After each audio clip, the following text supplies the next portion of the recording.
الذین خرجوا من دیارہم، کیا تم لوگوں نے غور نہیں کیا، کیا تم نے غور نہیں کیا ان لوگوں کے حال پر کہ جو نکل گئے اپنے گھروں سے، وہم الوف، جبکہ وہ ہزاروں کی تعداد میں تھے، حذر الموت، موت سے ڈر کی وجہ سے، یعنی جب کفار اور مشرکین نے غلبہ کر لیا ان پر اور بہت سے ملکوں سے یہ بھاگے اپنے ملک چھوڑ کر، فقال لهم اللہ موتوا، تو اللہ نے ان سے کہا کہ مر جاؤ، ثم احیاہم، پھر انہیں زندہ کیا۔ یہاں یہ بھی ہو سکتا ہے مراد کہ فی الواقع یہ عمل ہوا ہو، اور یہ بھی مراد ہو سکتا ہے جیسے قوم مر جاتی ہے لیکن پھر اس کا نشأت ثانیہ ہو جاتی ہے، پھر اللہ نے ان کے اندر ایک جذبہ پیدا کر دیا۔ یعنی یہاں پر مرنا اور احیاء جو ہے وہ معنوی ہو، روحانی ہو، اخلاقی ہو، وہ بالفعل جسدی نہ ہو، لیکن اللہ کے اختیار سے باہر نہیں، اس کی قدرت میں ہے، سب کو مار کر بھی دوبارہ جلا سکتا ہے۔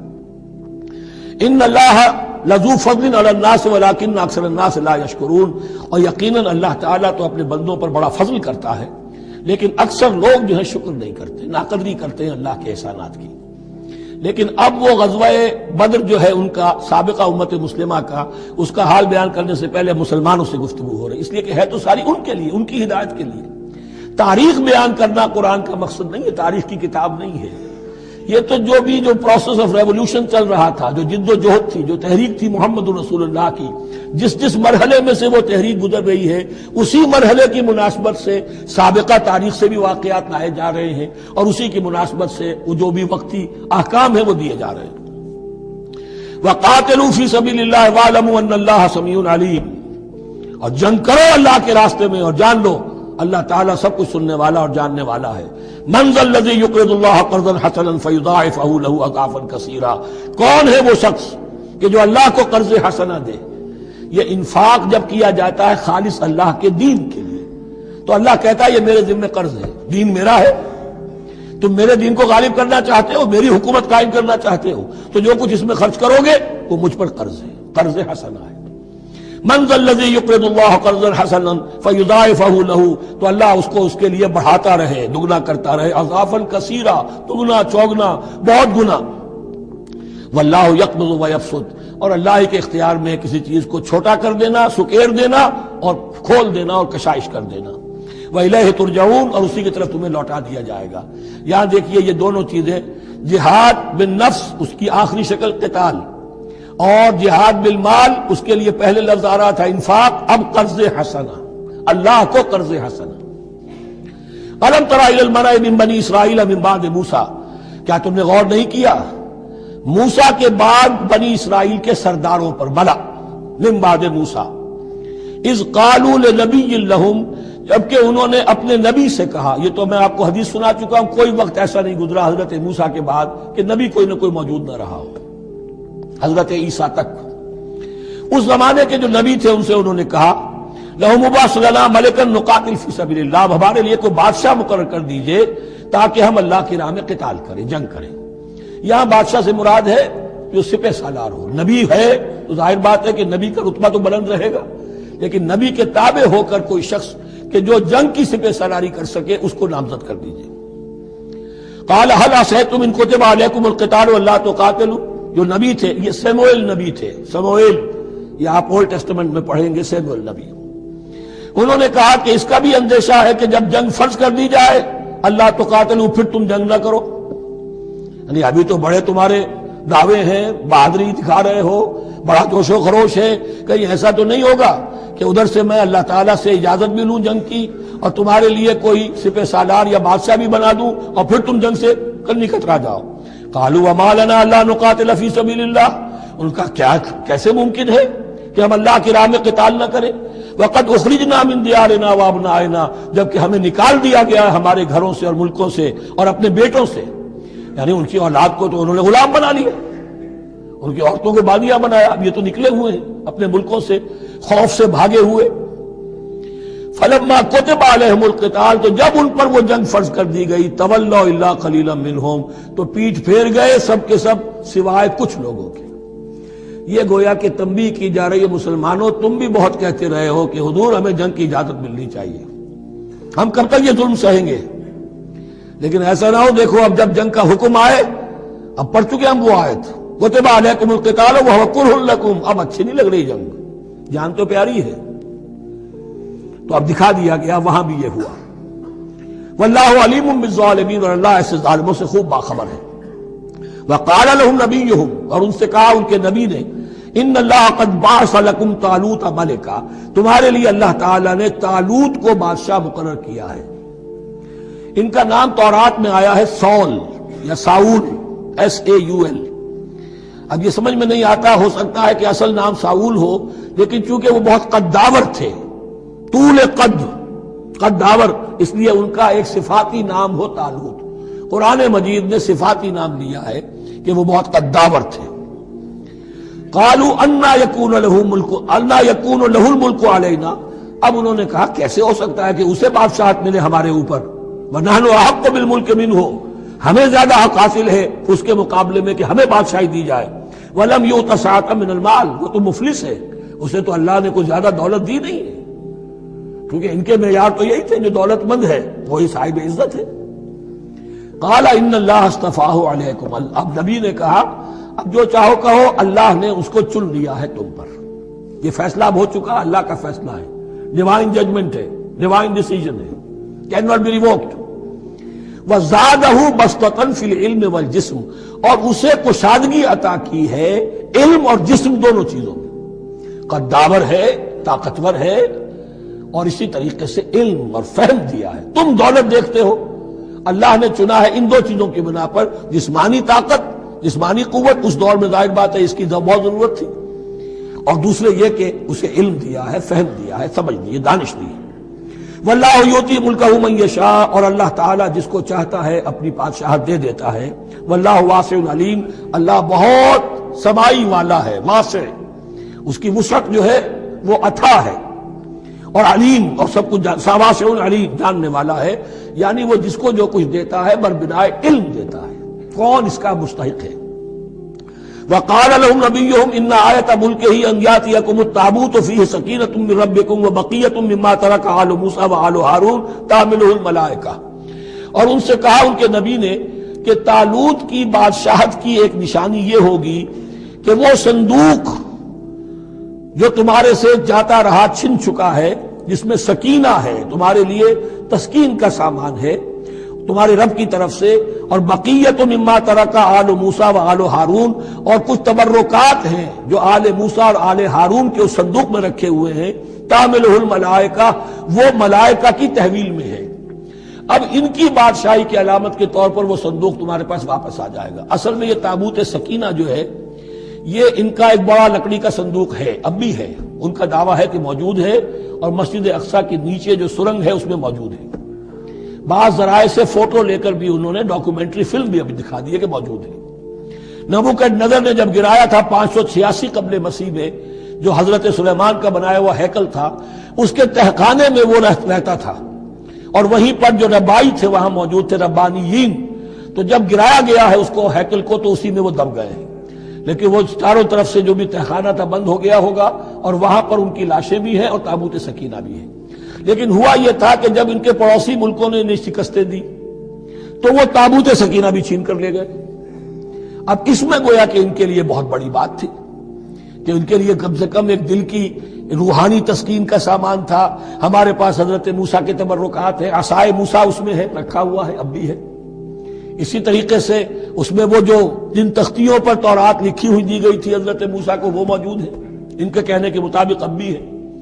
تو اس طریقے سے ان کے لیے تسکین ہوتی تھی، جیسے کہ مسلمان کو خانہ کعبہ کو دیکھ کر تسکین ہوتی ہے، تو فرمایا اس میں تمہارے لیے سکینت بھی ہے، اور تمہارے آل موسیٰ اور آل ہارون کے تبرکات بھی ہیں۔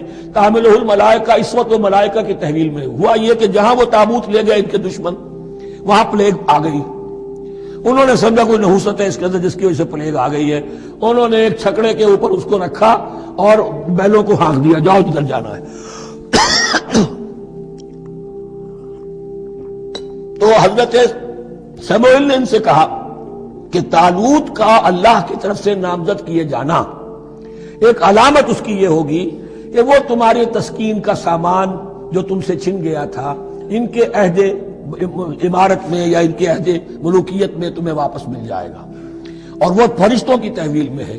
تو ایک روز وہ چھکڑا جو ہے وہ لیے ہوئے وہ تابوت ان کے ہاں پہنچ گیا۔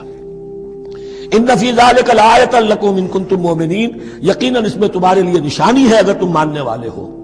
فلما فصل طالوت بالجنود، اب جب حضرت طالوت اپنے لشکروں کو لے کر چلے، ان میں سے جو لوگ تو انکار کر گئے رہ گئے، جو لوگ چلے ساتھ ان کو لے کر چلے.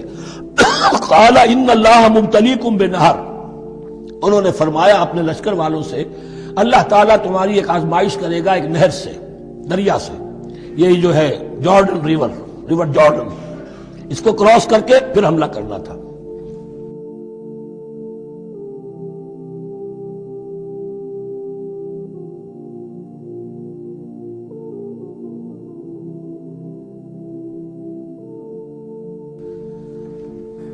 بسم اللہ اولہ وآخرہ.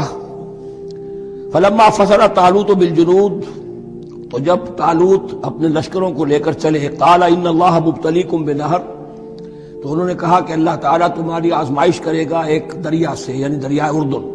فمن شرب منہ فلیس منی، جو اس میں سے پیٹ بھر کر پانی پیے گا وہ مجھ میں سے نہیں ہے. ومن لم یطعمہ فانہ منی، جو اس میں سے پانی نہیں پیے گا وہ میرا ساتھی ہے. الا من اغترف غرفۃ بیدہ، سوائے اس کے کہ کوئی صرف اپنے چلو سے اور وہ کچھ وہ ایک گھونٹ لے لے. یہ اصل میں ہر کمانڈر کے لیے ضروری ہوتا ہے کہ کسی بھی بڑی جنگ سے پہلے اپنے ساتھیوں کا مورال دیکھے، ڈسپلن کی حالت دیکھے. تو جیسے حضور نے بھی غزوہ بدر سے قبل مشاورت کی تھی کہ مسلمانوں ایک لشکر آ رہا ہے جنوب سے کیل کانٹے سے لیس، اور ایک قافلہ آ رہا ہے شمال سے، اور اللہ نے ان دو میں سے ایک کا وعدہ کیا تمہیں ضرور ملے گا، بتاؤ کدھر چلے. اندازہ ہو گیا کچھ لوگ جو کمزوری دکھا رہے تھے انہوں نے کہا چلیں جی پہلے قافلہ لوٹ لیں، اور جو لوگ تھے باہمت انہوں نے کہا جو حضور آپ کی ارادہ، جو آپ کا منشا ہو. تو یہاں بھی انہوں نے اس سے ٹیسٹ کیا ہے کہ آیا وہ میرے حکم کی پابندی کرتے ہیں یا نہیں کرتے. فشربوا منہ، تو ان سب نے، بہتوں نے پیا اس میں سے خوب جی بھر کر. الا قلیلا منہم، سوائے ان میں سے بہت کم تعداد میں. فلما جاوزہ هو والذین آمنوا معہ، تو جب گزرے اس دریا کے پار، اترے وہ اور وہ لوگ جو ان کے ساتھ ساتھیہ اہل ایمان رہ گئے تھے. یعنی پہلی سکریننگ پہلے ہو چکی تھی، جو قتال ہی کے منکر ہو گئے تھے، اور اس کے بعد دوسری ہو گئی ہے کہ جو اس چھلنی میں سے نہیں نکل سکے، وہ پانی پی کر بے سدھ ہو گئے. یہ ایسا ہی ہے جیسے غزوہ احد میں حضور صلی اللہ علیہ وسلم کے ساتھ 1000 آدمی مدینے سے نکلے تھے اور پھر عین وقت پر 300 آدمی ساتھ چھوڑ کر چلے گئے. تو جب انہوں نے دریا پار کر لیا، انہوں نے اور ان کے ساتھی اہل ایمان نے، قالوا لا طاقت لنا اليوم بجالوت وجنودہ، تو انہوں نے کہا کہ ہمارے اندر تو واقعتاً طاقت نہیں ہے کہ ہم جالوت کا اور اس کے لشکروں کا مقابلہ کر سکیں. یہ گولیت جس کو کہتے ہیں جالوت، یہ بڑا قوی ہیکل انسان تھا، اور اس کا جو زرہ بختر تھا وہ اتنا پورا جسم ڈھکا ہوا کہ سوائے آنکھ کے سوراخ کے اور کچھ نہیں تھا اس میں، جو نظر ہی نہیں آتا تھا.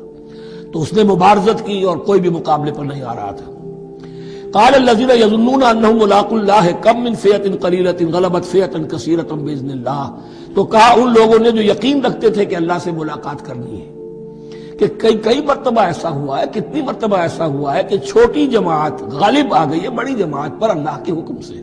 یعنی آگے بڑھو، ہمت کرو، اپنی جو ہے کم ہمتی کا ثبوت نہ دو، اللہ تعالیٰ کی نصرت سے، اللہ کی مدد سے تمہیں فتح حاصل ہو جائے گی. واللہ مع الصابرین، اللہ تو صابروں کے ساتھ ہے. ولما برزوا لجالوت وجنودہ، تو جب وہ سامنے آئے جالوت اور اس کے لشکروں کے، برزا ظاہر ہو جانا، سامنے آمنے سامنے آ جانا. اب ادھر ان کا لشکر ہے طالوت علیہ السلام کا، اور ادھر وہ جالوت کا لشکر ہے. قالوا، اب انہوں نے دعا کی، ربنا افرغ علینا صبرا، اے اللہ ہم پر صبر اڈھیل دے. یہ افرغ کا لفظ ہوتا ہے کسی برتن سے پانی اس طرح گرا دینا کسی کے اوپر کہ وہ برتن خالی ہو جائے، گھڑوں پانی ڈال دینا یا کچھ اور برتن میں سے. افرغ علینا صبرا، ہم پر صبر اڈھیل دے، صبر کی بارش فرما دے. ربنا افرغ علینا صبرا وثبت اقدامنا، اور ہمارے قدموں کو جما دے، وانصرنا علی القوم الکافرین، اور ہماری مدد فرما ان کافروں کے مقابلے میں. یہی دعا گویا کہ تلقین کی جا رہی ہے اہل ایمان کو کہ جب بدر کے موقع پر تمہارا مقابلہ ہوگا تو تمہیں یہ دعا کرنی چاہیے. فہزموہم باذن اللہ، تو انہوں نے بھگا دیا ان کو اللہ کے حکم سے، اللہ کے اذن سے، اللہ کی مشیت سے. وقتل داؤد جالوت، اور قتل کیا جالوت کو داؤد نے. یہ داؤد جو ہے تورات سے معلوم ہوتا گڈریے تھے، جنگلوں میں رہتے تھے اپنی بھیڑیں بکریاں لے کر، اور ان کے پاس ایک گوپیا ہوتا تھا، اس گوپیے کے اندر پتھر رکھ کر اس کو گھما کر وہ مارتے تھے، لیکن نشانہ اتنا صحیح تھا کہ اس سے وہ کہتے تھے کہ میں شیروں کے جبڑے توڑ دیتا ہوں۔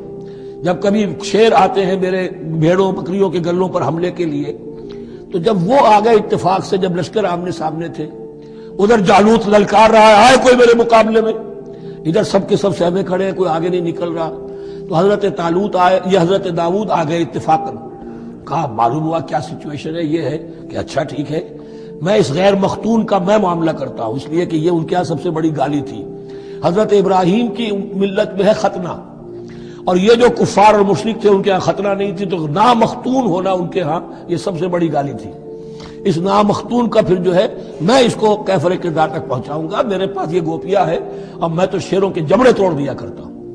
انہوں نے پھر وہ پتھر رکھ کر اور گھمایا ہے، اور سیدھا وہ آنکھ کے سوراخ سے اس کے بھیجے کے اندر اتر گیا، اور اس طریقے سے قتل داؤد و جالوتا، داؤد نے جالوت کو قتل کیا، اور اللہ تعالیٰ نے پھر ان کو جو براتی بتا کیے، وَآتَاهُ اللَّهُ الْمُلْكَ وَالْحِكْمَةَ وَعَلَّمَهُ مِمَّا يَشَاءُ۔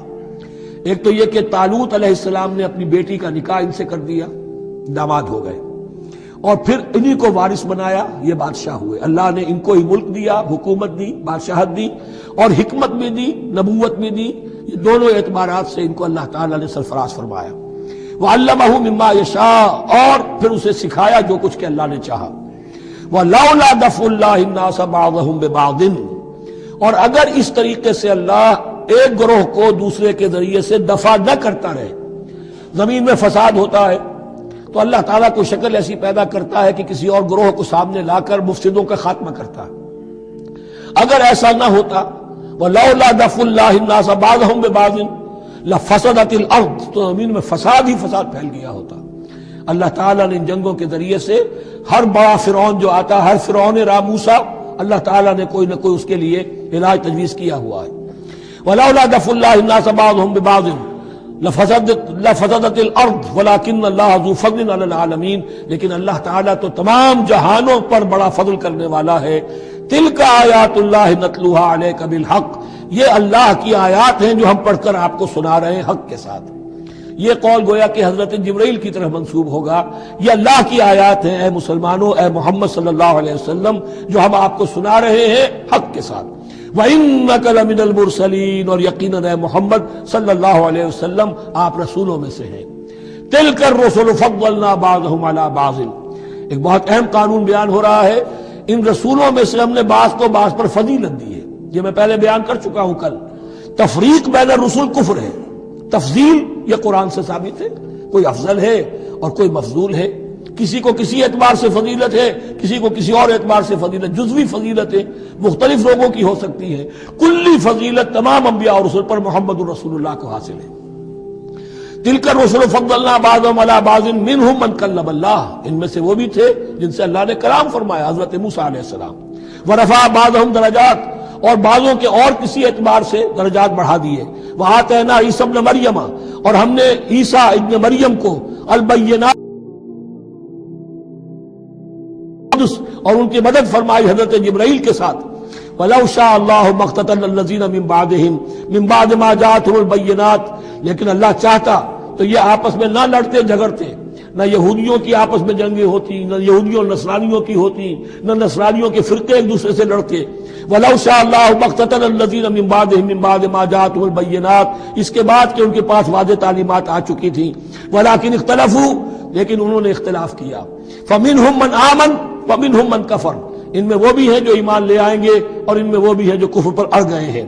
وَلَوْ شَاءَ اللَّهُ مَا اقْتَتَلُوا، اگر اللہ چاہتا ان پر لازم کر دیتا، یعنی جبرن تکوینی طور پر، تو اختلاف نہ کرتے، جھگڑتے نہ۔ وَلَٰكِنَّ اللَّهَ يَفْعَلُ مَا يُرِيدُ، لیکن اللہ تو کرتا ہے جو چاہتا ہے۔ اللہ نے جو دنیا کو اس حکمت پر بنایا ہے کہ یہ دنیا کی زندگی آزمائش ہے، آزمائش کے لیے آزادی دی ہے، تو جو شخص غلط راستے پر جانا چاہے اسے آزادی ہے، جو صحیح راستے پر آنا چاہے اسے آزادی ہے۔ ایھا الذین آمنوا انفقوا مما رزقناکم من قبل ان یأتی یوم لا بیع فیہ ولا خلۃ ولا شفاعۃ والکافرون هم الظالمون۔ اللہ لا الہ الا ھو الحی القیوم لا تأخذہ سنۃ ولا نوم لہ ما فی السماوات وما فی الارض من ذا الذی یشفع عنده الا باذنہ یعلم ما بین ایدیہم وما خلفہم ولا یحیطون بشیء من علمہ الا بما شاء وسع کرسیہ السماوات والارض ولا یؤودہ حفظہما وہو العلی العظیم۔ صدق اللہ العظیم۔ رب اشرح لي صدری ویسر لي امری واحلل عقدۃ من لسانی یفقہوا قولی۔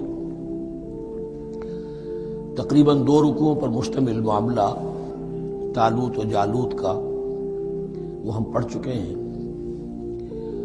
اور یہ گویا کہ اب غزوہ بدر کے لیے ذہنی اور نفسیاتی تیاری ہو رہی ہے، اور غزوات کے لیے جیسا کہ میں نے عرض کیا جہاں سرفروشی کی ضرورت ہے وہاں انفاق مال کی بھی ضرورت ہے۔ تو اب یہاں بڑے زوردار انداز میں پھر انفاق کی طرف توجہ دلائی جا رہی ہے۔ وہی 4 ڈوریاں ذہن میں رکھیے، انفاق اللہ کی راہ میں یعنی جہاد بالمال، قتال جہاد بالنفس کی آخری شکل، اور شریعت میں عبادات اور معاملات، یہ 4 ڈوریاں گتھی ہوئی ہیں ان 22 رکوعوں کے اندر، جن پر دوسرا نصف جو ہے سورہ بقرہ کا مشتمل ہے۔ یا ایھا الذین آمنوا انفقوا مما رزقناکم من قبل ان یأتی یوم لا بیع فیہ ولا خلۃ ولا شفاعۃ۔ اہل ایمان خرچ کر دو ان چیزوں میں سے کہ جو اللہ نے تمہیں دی ہیں، اس سے پہلے کہ وہ دن آ دھمکے جس دن نہ کوئی خرید و فروخت ہوگی، نہ کوئی دوستی کام آئے گی، نہ کوئی شفاعت مفید ہوگی۔ والکافرون هم الظالمون، اور کافر ہی تو ظالم ہیں۔ اب یہاں کافر سے مراد کون ہے؟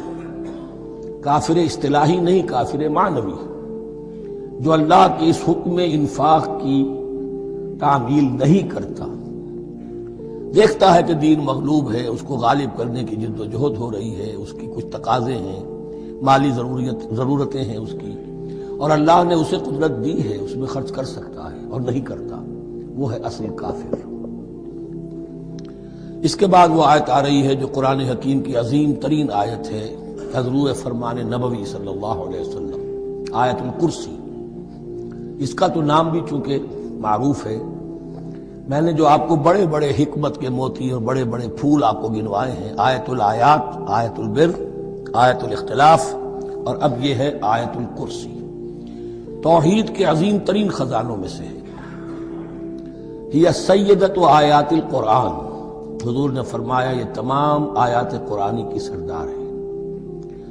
جس طریقے سے آیہ بر اور سورۃ العصر میں ایک نسبت ہے کہ ہدایت اور نجات کی شرائط ساری کی ساری ایک چھوٹی سی صورت میں اللہ نے جمع کر دی، والعصر ان الانسان لفی خسر الا الذین آمنوا وعملوا الصالحات وتواصوا بالحق وتواصوا بالصبر، لیکن اس کی تفصیل ایک آیت میں آئی، وہ آیت البر ہے۔ چنانچہ جو منتخب نصاب ہم نے مرتب کیا ہے دعوت قرآن کے لیے، میں پہلا درس سورۃ العصر کا ہے اور دوسرا درس آیت البر کا ہے۔ جو نسبت سورۃ العصر میں ہے کہ وہ سورت ہے، یہ آیت ہے، لیکن اس آیت میں کئی سورتیں نکل سکتی ہیں حجم کے اعتبار سے سورۃ العصر کے برابر۔ یہی نسبت ہے سورہ اخلاص میں، 4 آیتیں، توحید کا عظیم ترین خزانہ، اور یہ آیت الکرسی، یہ آیت ہے سورہ اخلاص، اس میں 4 بن جائیں گی حجم کے اعتبار سے، لیکن اسے حضور نے ثلث قرآن قرار دیا ہے۔ توحید کے موضوع پر جامع ترین سورۃ الاخلاص، لیکن توحید اور خاص طور پر توحید فی الصفات کے موضوع پر عظیم ترین آیت یہ آیت الکرسی ہے۔ اللہ لا الہ الا ہو، اللہ وہ معبود برحق ہے جس کے سوا کوئی الہ نہیں، بڑا کیٹیگوریکل۔ الحی القیوم، وہ زندہ ہے از خود اور باخود، اس کی زندگی مستعار نہیں ہے۔ وہ جو کہا ہے کہ مانگ کے لائے تھے 4 دن، 2 آرزو میں کٹ گئے، 2 انتظار میں، عمر دراز مانگ کے لائے تھے، اللہ کی زندگی ہے، اس کی از خود زندگی کسی کی دی ہوئی نہیں، اور اس زندگی میں کوئی ضعف نہیں، کوئی کمزوری نہیں، کوئی احتیاج نہیں، آگے آ جائے گا، نہ اسے نیند آتی ہے نہ اونگ آتی ہے۔ قیوم، خود اپنی جگہ وہ زندہ جاوید ہستی ہے، اور باقی ہر شے کا وجود اس کے حکم سے قائم ہے، کوئی شے قائم نہیں ہے بغیر اس کے اذن کے۔ تو گویا کہ احد اور الصمد، اللہ اپنی جگہ احد لیکن باقی پوری کائنات کے لیے صمد ہے۔ جو سورہ اخلاص میں 2 الفاظ آئے ہیں، قل هو اللہ احد اللہ الصمد، اللہ حی ہے اور قیوم ہے۔ لا تاخذہ سنۃ ولا نوم، اس پر غالب نہیں ہو سکتی نہ نیند نہ اونگ۔ لہو ما فی السماوات و ما فی الارض، آسمانوں اور زمین میں جو کچھ ہے اسی کا ہے، ملکیت تامہ، ملکیت حقیقی اس کی ہے۔ من ذا الذی یشفع عندہ الا باذنہ، کون ہے وہ جو شفاعت کر سکے اس کے پاس مگر اس کی اجازت سے۔ اب یہ مقام آیا ہے سورہ بقرہ میں پہلی مرتبہ، 3 مرتبہ کیٹیگوریکل ڈینائل کے بعد، کوئی شفاعت نہیں، کوئی شفاعت نہیں، کوئی شفاعت نہیں۔ یہاں بھی جو انداز ہے بہت ہی جلالی انداز ہے۔ منظر ندی، کس کی یہ حیثیت ہے، کس کا یہ مقام ہے، کس کو یہ زور حاصل ہے کہ وہ اپنے اختیار کے بل پر، جو اپنی حیثیت کی بنیاد پر شفاعت کر سکے؟ ہاں، جس کے لیے اللہ اجازت دے دے۔ استثناء کے ساتھ شفاعت کا یہاں پر پہلی مرتبہ آیا، ورنہ سورہ بقرہ کے 6 رکوع کی دوسری آیت، واتقوا یوما لا تجزی نفس عن نفس شیئا ولا یقبل منها شفاعۃ ولا یؤخذ منها عدل ولا هم ينصرون۔ 15 رکوع کی دوسری آیت، واتقوا یوما لا تجزی نفس عن نفس شیئا ولا یقبل منها عدل ولا تنفعها شفاعۃ ولا هم ينصرون۔ اور اب اس سے پہلے کی آیت میں آ چکا ہے ولا شفاعہ، کوئی شفاعت مفید نہیں ہوگی۔ لیکن یہ کہ اس میں ایک استثناء ہے۔ اب یہ ذرا باریک مسئلہ ہے کہ شفاعت حقہ کیا ہے، شفاعت باطلہ کیا ہے، تو دورہ ترجمہ قرآن میں اتنی تفاصیل کے ساتھ بحث نہیں کی جا سکتی، وہ ایک علیحدہ موضوع ہے۔ حال ہی میں نے اس پر اپنے درس میں کاٹ کرا دیے ہیں۔ یعلم ما بین ایدیہم وما خلفہم، وہ جانتا ہے جو کچھ ان کے سامنے اور جو اس کو پیچھے ہے۔ عام طور پر دنیا میں ہم سفارش کرتے ہیں تو کہتے ہیں کہ بھئی میں جانتا ہوں اس شخص کو بہتر، اصل میں جیسا کچھ یہ نظر آتا ہے ویسا نہیں ہے، یا جیسا کچھ فیکٹس آن دی فائل آ گئے ہیں وہ بڑے ہی ڈیسیونگ ہیں، اصل حقائق کچھ اور ہیں اس کیس کے، وہ میں آپ کو بتاتا ہوں۔ یہ بات اللہ کے سامنے کون کہہ سکتا ہے، جبکہ اللہ تو جانتا ہے جو کچھ ان کے سامنے اور جو کچھ ان کے پیچھے ہے، اور ان کا حال یہ ولا یحیطون بشیء من علمہ الا بما شاء، اور وہ احاطہ کر ہی نہیں سکتے اللہ کے علم سے کسی شے کا سوائے اس کے جو اللہ چاہے۔ باقی ہر ایک کے پاس علم جو ہے اللہ کا عطائی علم ہے، دیا ہوا علم ہے، محدود علم ہے، بڑے سے بڑا رسول ہو، بڑے سے بڑا ولی ہو، بڑے سے بڑا فرشتہ ہو۔ لا علم لنا الا ما علمتنا، ہم پڑھائیں 4 رکوع میں، تو کون کہہ سکتا ہے؟ من ذا الذی یشفع عندہ الا باذنہ یعلم ما بین ایدیہم وما خلفہم ولا یحیطون بشیء من علمہ الا بما شاء وسع کرسیہ السماوات والارض، اس کی کرسی تمام آسمانوں اور زمین کو محیط ہے۔ اب کرسی کے 2 مفہوم یہاں ہو سکتے ہیں، ایک تو یہ کہ اس سے جو معنی مراد ہے یعنی اس کا اقتدار، اس کی قدرت، اس کا جبر، اس کا اختیار، یہ اتھارٹی پوری کائنات کو۔ ایک یہ بھی ہو سکتا ہے کہ اللہ تعالیٰ کے لیے ہم نہیں جان سکتے، یہ آیات متشابہات میں سے ہیں کہ کوئی شے بھی ہو واقعتاً جس کو ہم اسے کرسی کہہ سکیں، عرش، کرسی، ان سب کے بارے میں یہ دونوں باتیں ذہن میں رکھیے۔ یہ بھی ہو سکتا ہے کہ ان کی کوئی مجسم حقیقت ہو جو ہمارے ذہن سے، ہمارے تخیل سے ماورا ہے، اور یہ بھی ہو سکتا ہے اس سے استعارہ مراد ہو۔ اس کا اقتدار و اختیار آسمانوں اور زمین پر چھایا ہوا ہے۔ ولا یؤودہ حفظہما، اور اسے تکان طاری نہیں ہوتی، اس پر گراں نہیں گزرتا ان دونوں کا تھامنا، ان دونوں کی حفاظت، آسمانوں کی اور زمین کی۔ وہو العلی العظیم، اور وہ العلی ہے، بلند و بالا، اور عظیم ہے، بڑی عظمت والا۔ یہ آیت الکرسی سیدۃ آیات القرآن، تمام آیات قرآنی کی سردار، اور توحید الہی کا ایک بہت بڑا خزانہ۔ لا اکراہ فی الدین، دین میں کوئی جبر نہیں ہے، یعنی یہ کہ کسی بھی شخص کو نہ کبھی جبراً مسلمان بنایا جائے گا، نہ کبھی بنایا گیا۔ استثناءات ہو سکتے ہیں، کسی کا ذاتی کوئی عمل ہو، فعل ہو، کسی نے کیا ہو۔ اسلام میں کسی فرد کو جبراً مسلمان بنانا حرام ہے، لیکن اس آیت کا یہ مطلب نکال دینا کہ نظام باطل کو بھی ختم کرنا جو ہے اس میں کوئی طاقت استعمال نہیں ہو سکتی، یہ حماقت ہے پرلے درجے کی۔ نظام باطل نظام ظلم ہے، ایکسپلائٹ کر رہا ہے لوگوں کو، اللہ اور بندوں کے درمیان حجاب بن گیا ہے، پردہ بن گیا ہے۔ نظام کو طاقت کے ساتھ ختم کرنا فرض ہے مسلمان کا۔